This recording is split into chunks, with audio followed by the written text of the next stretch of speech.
कैसे जैसे एक बात जो कही जाती है, जो खास तौर पर ऑपरेशन सिंदूर के बाद बहुत जोर शोर से कही जाने लगी, और पाकिस्तान के अंदर से भी कुछ धड़े ऐसे, चाहे आप सिंध की बात कर ले, बलूच, अभी तो मुफ्ती खान जी खुद बताएंगे कि पाकिस्तान को अब डर इस बात का सता रहा है कि कहीं ऐसा ना हो कि अंदर से ही पाकिस्तान टुकड़े टुकड़े हो जाए। मैं एक बात बोलना चाह रहा था। हाँ जी जी। ये डर जो है, ये टेररिस्ट या ये मुजाहिदीन के अंदर नहीं है। हाँ। ये इनके आसिफ मुनीर में भी डर है।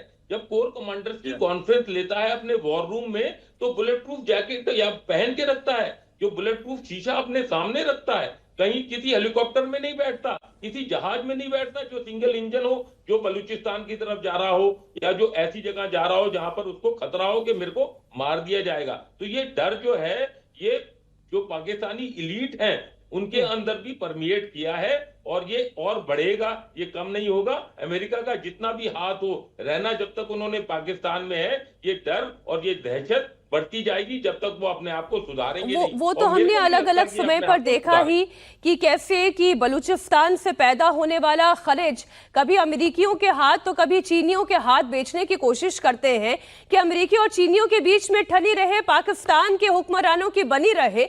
ये कोशिश हमने कई मर्तबा देखी है मुफ्ती खान जी। तो ये जो एक डर इस वक्त पाकिस्तान के हुक्मरानों में है कि एक तरफ धुरंधर आकर अपना काम कर जा रहा है, दूसरी तरफ वहां पर जितने रिवोल्यूशनरीज हैं वो खड़े हो रहे हैं, वो अपने अधिकार की बात करने लगे हैं। बलूचिस्तान अलग, सिंध अलग, खैबर पख्तूनख्वा अलग। कहीं ऐसा ना हो कि पाकिस्तान 5 टुकड़ों में बंट जाए।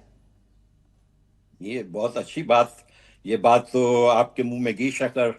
हमारी तो बड़ी ख्वाहिश है कि पाकिस्तान खंड खंड हो। मैं आपसे अर्ज करूं, देखें, आप लोगों ने आज तक इस बात पे तवज्जो नहीं दी।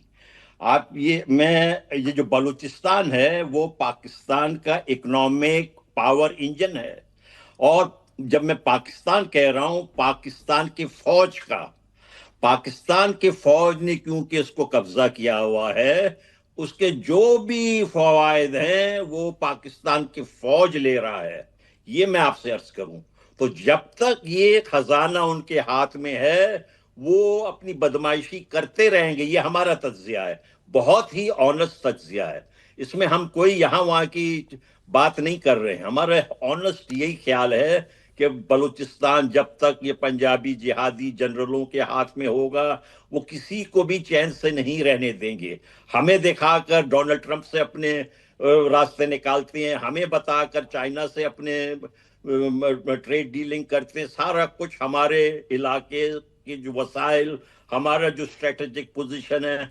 मैं आपसे अर्ज करूं मीनाक्षी जी, आज तक पाकिस्तान ने ये तस्लीम नहीं किया ना कि दाऊद इब्राहिम उनके पास है। मैं आपसे ऑनेस्टली कह रहा हूं, 1997 अक्टूबर में एक कराची में एक शादी थी, मैं वहां मौजूद था, वहीं पर दाऊद इब्राहिम साहब मौजूद थे, और इतनी सिक्योरिटी थी कि 4 ब्लॉक मशरिक, 4 ब्लॉक मगरिब, 4 ब्लॉक जो है नॉर्थ, 4 ब्लॉक साउथ, तमाम तर सिक्योरिटी। उसको VVVIP स्टेटस हासिल है। लेकिन एक खुशखबरी इसमें यह भी है कि अगर कोई सिंध में जो ISI का सेक्टर कमांडर है उसको $2 मिलियन $3 मिलियन दे दे, तो वो भी दाऊद इब्राहिम भी खुदा हाफिज हो जाएगा। दुबे जी इस पे कमेंट कुछ करना चाह रहे थे। बड़ी अच्छी बात है, आपने ISI के इतने सीनियर जनरल का रेट बताया, इसके इंडिकेट किया है, बहुत बड़ी बात है। वैसे कोई इसमें हैरानी वाली बात नहीं है। और जो अभी इससे पहले जनरल भाटिया ने एक बात कही थी कि ज़्यादातर इस तरह के वांटेड टेररिस्ट इन हालातों में मारे गए हैं जिसमें कि मस्जिद है या बाकी जगह है। तो यहाँ मैं एक बात जोड़ना चाहूँ, जो नहीं मारे गए हो नमाज पढ़ने नहीं जा रहे हैं, ये एक नई चीज़ है। क्योंकि और ख़ास करके सुबेरे की और रात की तो बिल्कुल नहीं पढ़ते हो, क्योंकि दिन में थोड़ा बहुत तो चांस ले लेते हैं। तो एक चीज़ बड़ी इसमें एक और है, जो जिस तरह से कि पाकिस्तान में पाकिस्तान के हुक्मरान को और उनके मिलिट्री चीफ को इस बात को समझना पड़ेगा कि इस तरह के जो वहाँ के रोग एलिमेंट हैं, ऐसे एलिमेंट हैं जो कॉन्ट्रैक्ट किलिंग कर सकते हैं पैसे पे।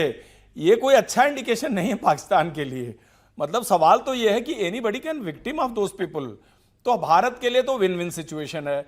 देखिए, ये जितने मारे गए हैं इनको कभी आप म्यूचुअल लीगल एग्रीमेंट ट्रीटी के तहत हमको प्लेटर में परोस के तो देते नहीं, ना ही रेड कार्नर नोटिस का पाकिस्तान के ऊपर कोई असर पड़ता है। तो भारत अपने ऊपर किए गए तोहबत हमले के तोहबत को कब तक देखता रहेगा?